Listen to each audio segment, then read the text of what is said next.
totally fine. The end buyer just received a tax sale notice, which should never have happened. Well, what happened was title only conveyed half the house. They didn't convey the other half of the house. So now we have to go in and we have to do a title search, and probably it's going to cost a couple grand to fix it all. But the point is that if we looked at the GIS, which we must have forgotten to do, it's normally part of our process. So always remind me, hey, check the GIS map to make sure we're conveying everything owned by that person on that street. That's just Okay. that's why we have insurance for this stuff. It's not going to be the deadliest thing in the world, but whatever. Just always something to remember. So, any questions? Anything coming up, guys? Any projects you want to talk about? Ain't nothing coming up right now with me. It was the only recent one was the one from Real Estate Bees yesterday, but I like you explained to me the other, like literally yesterday, it was like it just wouldn't work. Like there's no other way. Yeah, I mean, did I already respond to you on that one? Yeah, yeah, yeah. You sent the email and we looked at it and I was like, okay, understood. And it was Yeah, pretty straightforward. Like I wasn't going to try to like make it work. It was just pretty straightforward. She was so far like in the water, and then like what she's asking was just unrealistic. So it was at the point where it was like, all right, well, if somebody's offering that, well then go ahead and take that. I mean, if you already got an offer at 245, I mean, yeah. hey, We can't. No, I mean, she already has an offer at 245. I mean, and that thing is, once people have another offer, rarely do we end up with a situation where we're gonna. I mean, we can't be in a bidding war because if that person's already offering, we have to get it for so much less to make it make sense. Because if that person's already offering, that's what the market's saying. Um, yeah, that's just pretty much it is what it is. Whatever. Yeah, and Alex, just so you understand what that deal was that a woman was very much underwater on her house, and I'm gonna take this offline. I'm having trouble logging into that anyway. Um, I was gonna show the number. She was very underwater on her house, and we could probably sell it for about what she owes on it. So it probably wouldn't have worked anyway unless we could take over her mortgage. Um, and so she had another offer, so whatever, go with it. And guys, this is the frustrating part of things: is you'll talk to somebody, da da da, da, and then just the numbers just don't match. The math doesn't match, and if the math doesn't match, then we move on. But in the good news side of things,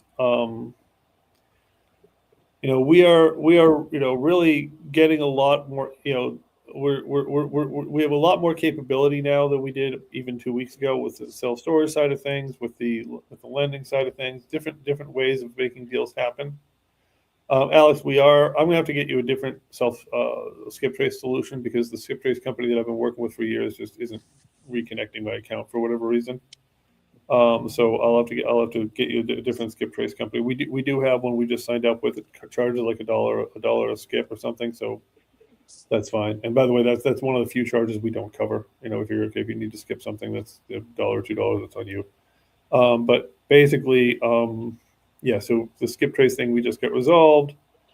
Um, and honestly, I'm a little bit because I had to deal with this other problem. I'm a little bit looped because I just my brain I went to that because this is one of those things where the end buyer bought a house and now we have to make sure he actually has control of his entire house.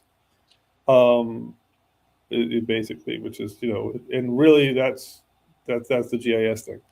so So you what I saying it want foreclosed on? I'm sorry, you saying it foreclosed on and no, the bank owns? they got a delinquent tax sale notice. Okay. So what it was we were presented with 55 Atlantic as a single family home, Uh-huh. and walked through it, transacted 55 Atlantic, and the mistake we made, and this was simply a miss, was we didn't look at the GIS map, the mapping of the aerial map, and we didn't look at what else that lady owned on the same street. So it's sort of two misses in one to say, hell, well, Pearl owns two things on the street. Let's make sure we're selling them both. And title also didn't look at that same question. So now there's a few things. Now, number one is we have to find this woman from a year and a half ago, and get her to sign off on this, and realize that the back taxes she should have paid. There's virtually no. I mean, it's one thing to say, hey, something screwed up. Please sign this piece of paper. It's a whole other thing to say, sign this piece of paper and write a check. So the back taxes that lot owes are probably going to fall on me, basically, which is fine. We made a good chunk of money off that deal. That was a really like $25,000-$30,000 spread. I mean, it's not fine in terms of I have to pay something I shouldn't have had to pay, but oops, okay, no big deal. It's really just a matter of getting her to sign off on that. And really, is it unavoidable? No, that's why we have errors and omissions insurance. And if it becomes a complicated number, then that's what E&O insurance is for. But I think there's 100 ways to solve it without going there. I'm hoping that the woman just signs the piece of paper. We figure out what the back taxes are. We pay the back taxes. And then the title company and I have a fight over, well, gee, who really screwed up here? And, that's the scenario at this point. The best case scenario is Pearl says, yeah, I'm happy to give you $2,000 or $3,000, but that's a scenario that'll never in a million years happen. So this is just a matter of, the biggest thing is to reassure the buyer who owns the property that, hey, we're on top of it, we're working through it, and we'll get you an answer. And most importantly, the biggest thing is to go down to the delinquent tax office and say, how much is owed on this parcel, and write them a check. And that way, taxes are brought up current to 2026. That gives us plenty of time to figure out what's going on with it. Just say to them, hey, listen, that's, basically make the buyer comfortable he owns the house and is his house and it's his thing. The ownership thing of the other parcel has to be resolved, because if he ever goes to sell it, there will be this problem, and we'll just have to fix it. So that's, it's unfortunate that there's money going out the door that shouldn't. It's going to be difficult if Pearl does something horrible like died. But at the end of the day, the rest of it's all money. The rest of it's just write a check. It's all solvable and whatever. And the only way we found this out is that other half went to tax sale, and the tax sale office went to the door. And it's one of those houses where it should have, I guess, maybe entered my head, but it only has one door. So right. This is 55 Atlantic. Here's the door to 55 Atlantic.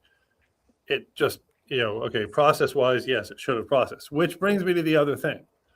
We are building right now, as part of the company, an AI that's going to watch all of these it's going to help us all watch all of these kinds of things.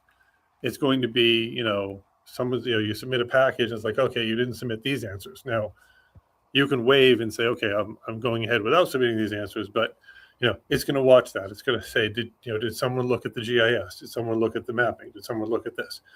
Because this is why. This is why those things happen. The AI is also, we have the AI right now that's on. Sorry, I forgot somebody else I forgot about today. We have the AI right now that is on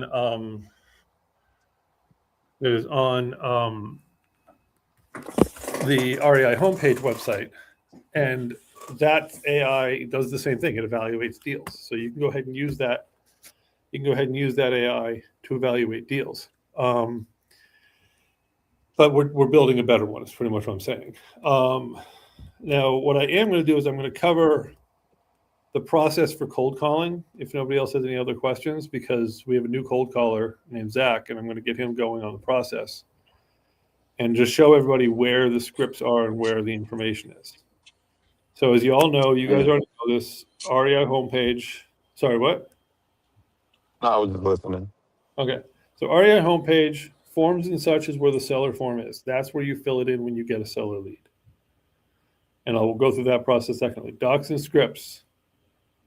Main scripts, main questions. And I'm actually going to, while we're here, I'm going to prepare to, so we have REI homepage, docs and scripts, and questions. So these are the things when you're doing the calls from. And we all know that you're not calling strictly, you're not going by this word by word. But this is where the resources are kept. Those things are kept. So Zach, I'm going to send you this link and it's going to walk you through it. But basically, docs and scripts and questions. Those are your basic things. IDI skip trace, which that's the one. This is the new Alex. This is will be the new link for this new skip trace software. I just have to get the logins for it. So if you need to skip trace somebody, it's there. You always want to in the chat GPT, there's team helper, which is like the virtual Steve. You got a question, you can't reach me? That might have the answer for you.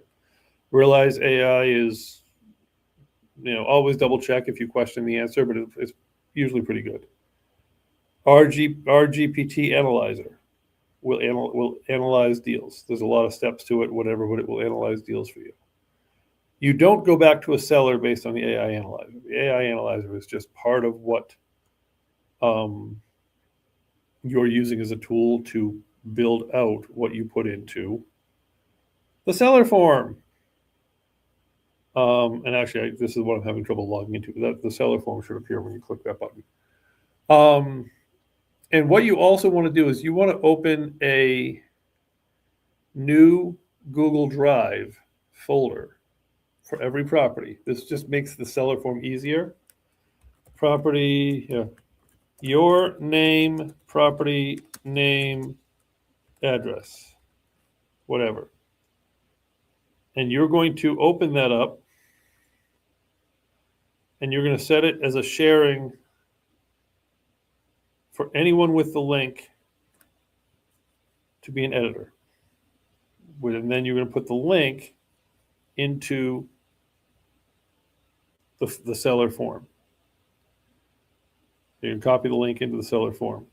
That way, in that Google Drive is everything you know about the property. So you create a Word doc and download it, Google Doc, whatever, a document that you can upload of everything you know about the property, ARVs, this, that, the other thing. You PDF batch leads and you PDF this is the flood zone and everything else. So to walk Zach through it, just so I don't rush around things, everything you know about a property ends up in this folder. So in the seller form, you're still answering the basic questions. Seller information, why are they selling, da, da, da. But as far as any research you're doing, you're putting the links in to the form where they belong, and you're putting the documents in here and the link to the Google Drive here. When I say the links, I want to see the Zillow link, the Google Street View, the Google Maps. I want to see it. I want to see everything we can in there. Like this is Google Street View. I want to be able to click on the link you put in for Google Street View so I can see that. I want to see the Google Maps view. I want to see the Zillow.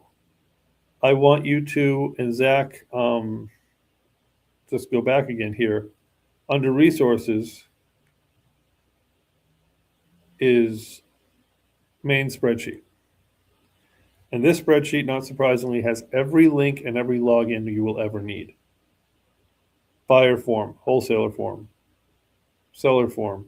Here's the batch leads login. Here are the questions. Here's the main script. So if you keep this, everything you need lives here. REI homepage also has it. And you will go into batch leads and you will be able to look up and comp the property. You log into batch leads. And Zach, we have much longer trainings on all of this. I'm just going over this at a high level. You'll put in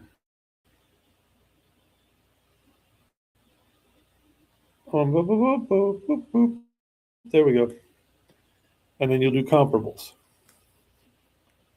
And you will do not active. We don't care about active or pending.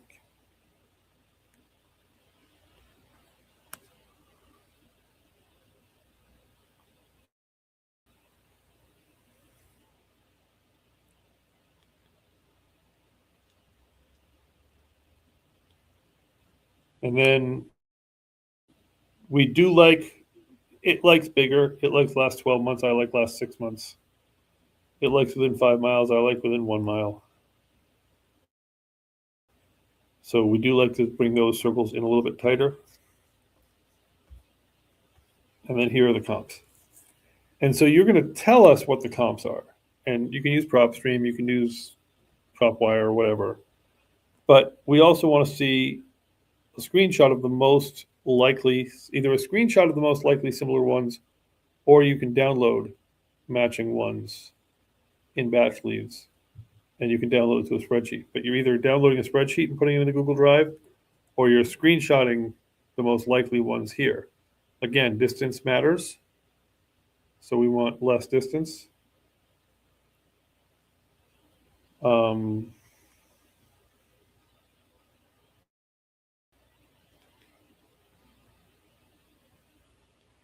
And then you want similar bedroom bathroom. It's a 900 square feet. So less miles. Here's a 2-1 for 1,000 square feet, and it's sold for $100,000, and it doesn't have any pictures. That's really too bad.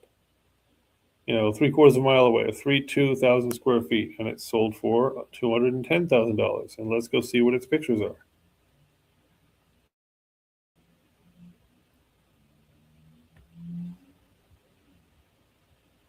Okay, so that's sold for 210. One is a bad sample number, but it's the only one we have now. So we will screenshot this, which for those of you on Windows, it's Windows Shift S. And we will save that and put that. We will do the Google Maps link. We will do all of the different data points, and all of this goes into the Google Drive, or it goes into the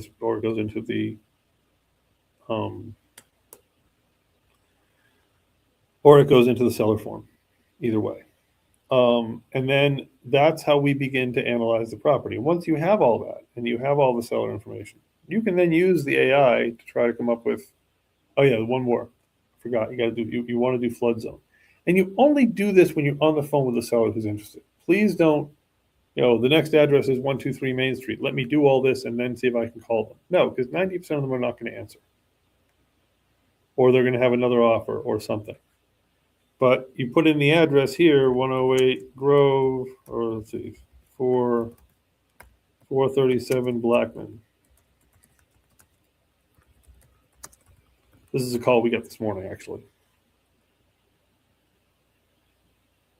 Now, exactly what this property shows is not good news.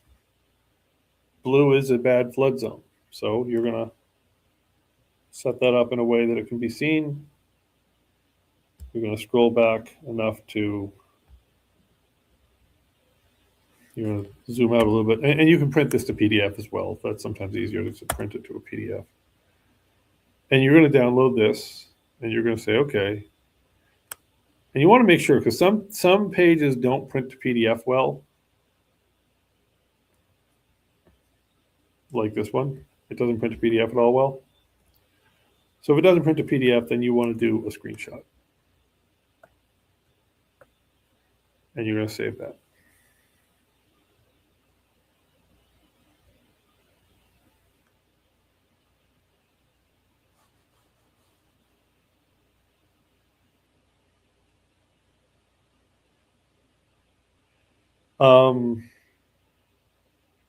And then you're going to put that in the Google Drive folder or whatever. And all you're going to note on the seller form is you're going to note, hey, it's in a flood zone. But that way when we analyze, we know that it's going to be worth less because it's in a flood zone.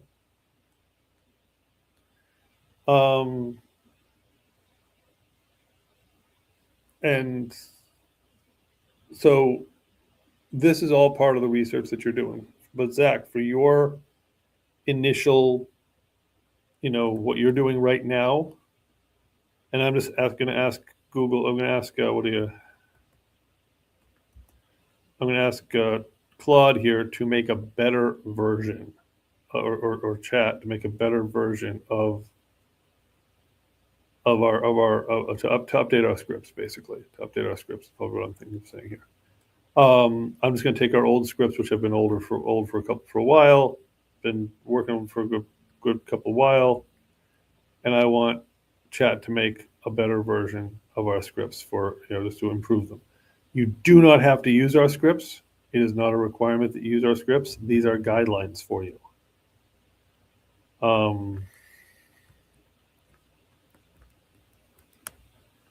And let's see, please.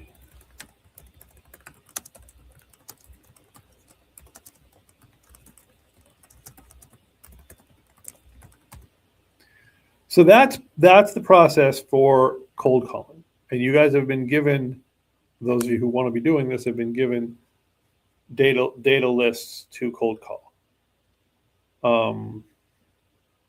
That are the, they have your name on them. Nair has certain numbers and we have lots of numbers. We can get as much data as you want to call. We can set you up with data to call.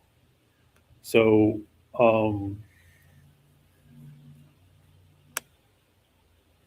that's really what I wanted to cover today. Is I wanted to get Zach started and get him what he needed for his tool set of calling.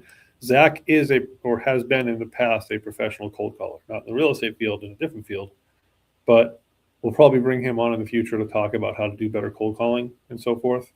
Like I said, he's new to that, but he's new to this industry, but he's been a cold caller for, I think, Ashley Furniture and some other companies. So that's basically it. We are working to make a migration over to Claude for our AIs, because Claude is simply a lot better as an AI. I shouldn't say it's better at what we need it to do. All of them are good. Also, on a personal level, I'm still keeping chat. I can't get away from chat yet, but I'm liking less and less chat's company operational policies. I find they're frankly, bluntly, they're one of the companies that's okay with creating AI that will kill people without human intervention. I'm not a big fan of that. I think that if someone's going to die, a human better decide. But Claude is also better at the operational stuff we do. So we're moving over to Claude. So anyway, that's pretty much, and sorry, I kind of went off track here. I'm still trying to get back on track after this earlier call. And guys, I'm not worried about the earlier call at all. It's simply a matter of numbers, but I hate it when I'm that stupid. I hate it when I miss something silly. And that's the reason I'm going to start relying more on Claude, because Claude's not going to let us is going to make it harder for us to make those mistakes. And that's why I broke the recipe. This is a great example of I broke the recipe. When I say we got to work the recipe, that's what we got to do. When it's, hey, let's take a few pieces of information and try to make a complete dinner out of it, it's not going to work that way. We need to have all the information, then process it, or at least have as much of the information as we can collect. Getting pictures from sellers, may never get them. Getting all the details, every question out of a seller, may never. But there's no reason the public research we can't get. So Zach and anyone doing cold calls, the process for us is the same.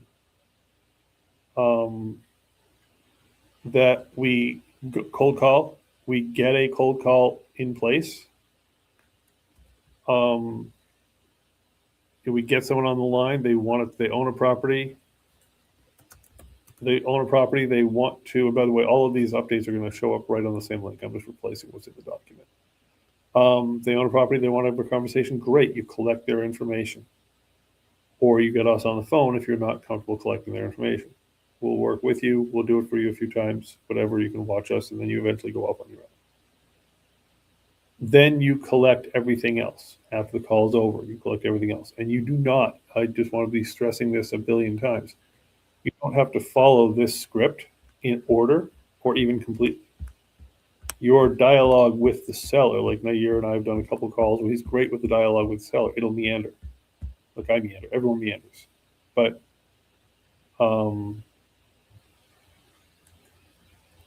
basically, their needs to talk is what's most important. And then from there, we're gathering as much as we can. Then after that,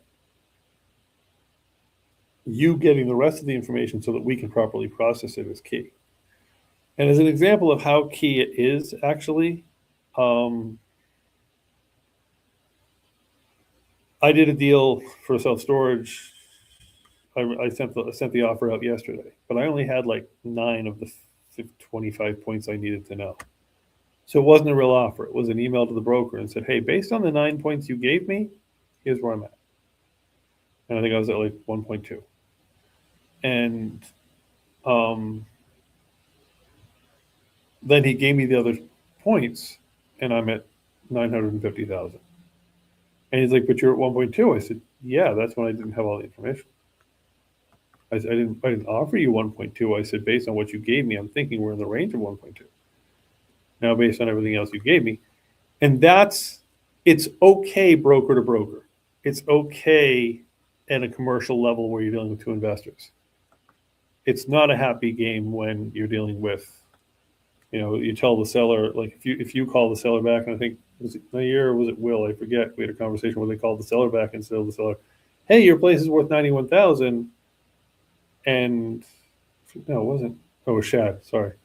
And after we get done our process and we put in what we want to make on the deal, it's worth 75,000 because the information was a little off. Plus, we need to eat. And calling back the seller and saying, "Hey, it's great that you want 970 or you want 90,000, but we can only pay you 70,000." And a broker could probably only get you 80,000. Da da da. So we want to make sure that you and I connect, or you and Ryan connect, or some version of us connect before we actually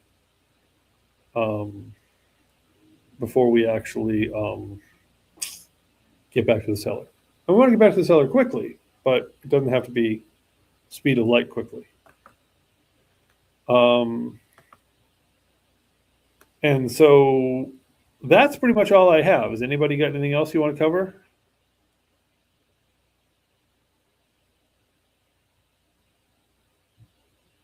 Things with the self storage was the AI, right? I'm sorry, if for some reason you weren't on the stage. What was the question?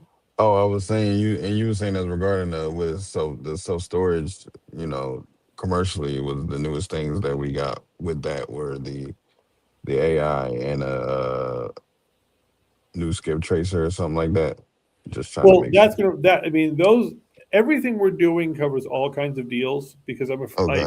I didn't want to do a self storage. I'm hoping not to have to do a self storage one and a this one and a that one and a that one and a that one, because I'm really trying to avoid people getting lost in what things are.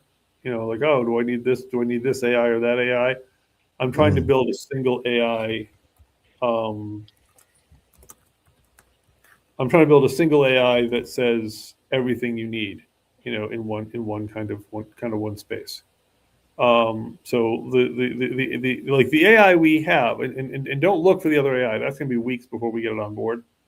The AI we have, which everything again, it all comes off of REI homepage.com resources, JV teams, and it's all in here.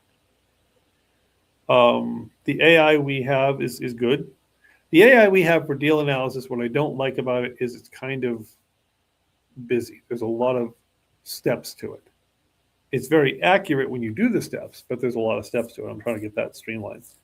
But that and the skip tracer is I have been sharing, and probably I've been breaking their terms of service. I'll be perfectly honest. I've probably been breaking the terms of service um, for the skip tracer. I'm probably not supposed to share it bluntly, and they caught me. And I'm trying to talk them out of. I'm trying to talk them back into letting me have access again. But realistically, Okay. we're probably going to have to go to this other skip tracer when we get it online because um, I they caught me, and I don't think I'll get away with it again. Um, That's true. and but yeah, so really that is what's really kind of coming on board. And again, for you, those of you who are licensed, your renewals due May 31st. Those of you who are not licensed, please get licensed as soon as you can afford to because we'll keep this going indefinitely. but eventually the state is going to crack down on unlicensed deals. And when they crack down, bad things could happen. They could say state of Pennsylvania versus one of us. But certainly when they start cracking down, it's going to be a lot harder for us to do things in the dark. We have other ways planned of how to continue doing it. And there's no sign of a crackdown, but at the same time, I'm telling people, you know what, if you work on your license, get it done. Other thing is, if you've been working on your license for a while, I think Connor has, for example, like for a couple of years, eventually the classes you took a couple of years ago were no longer valid. The state says classes are only good for XYZ period of time. So that's kind of where that's kind of where